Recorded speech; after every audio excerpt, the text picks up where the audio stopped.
দেখা যায়। আসসালামু আলাইকুম ভিউয়ার্স, একটা জিনিস আজকে আপনাদের দেখাবো। এটা দেখতেছেন আমার কলার বাগান। আমি কলার বাগানে ঘুরতে আইছি, কলা কাটবো এই অপেক্ষায় কলার দিকে তাকিয়ে দেখি।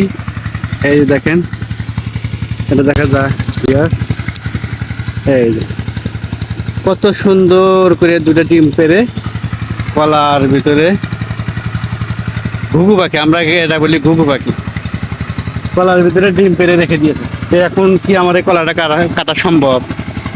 কাটলে পরে দুটো প্রাণ চলে যাবে, ওর সাথে সাথে মাও কষ্ট পাবে। সেই জন্য সিদ্ধান্ত করলাম যে এই কলাটা আরও আপাতত 20 দিন রাখবো। 20 দিন রাখলে পরে বাচ্চাটা ফুটে বের হয়ে যাবে, তখন আমি কলা কাটবো। এর আগে আমি কলা কাটবো না, সেজন্য এই কলাটা রেখে দিলাম। তো যাই হোক, ভিডিওটা অনেক সুন্দর হয়েছে, আপনারা জানাবেন। আসলে ঘটনা, ঘুঘু পাখি এমন জায়গায় ডিম পাড়ছে দেখেন, সুন্দর।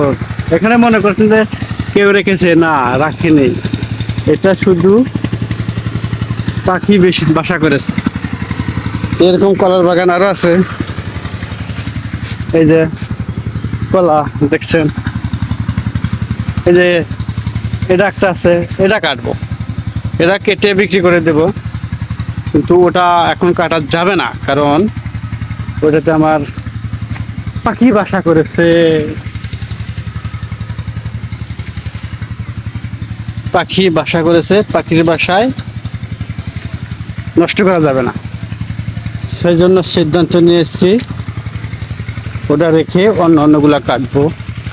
তো যার ফলে দেখুন কি আল্লাহর কি মেহেরবানি, দেখছেন এগুলো কি কলা দিছে। এই কলা এত বড় বড় কলা দেখছেন, সেই যেটা খেলে পেট ভরবে না। আল্লাহর কি মেহেরবানি, কি কলা। এইসব কলা দিয়ে কি সংসার চলবো ভাই, কোন বলার মতো না। পাখি এমন জায়গায় বাসা করছে, কলা কাটতে পারবো না। এই যে এগুলা ফাগু মেরে দিছে রে কলার বাগান।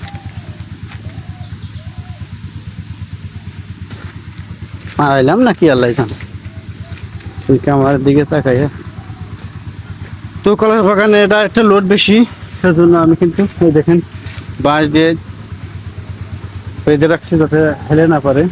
আরও আছে, আমি বাঁশ দিয়ে বেঁধে রেখে দিয়েছি, যেটা বাঁশ দিয়ে বেঁধে রেখেছি হেলে যেতে না পারে।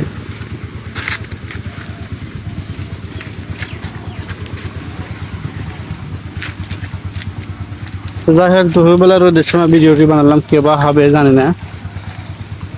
তো ভালো লাগলে আমার ভিডিওটি শেয়ার করবেন। এটা আমার কলার বাগান।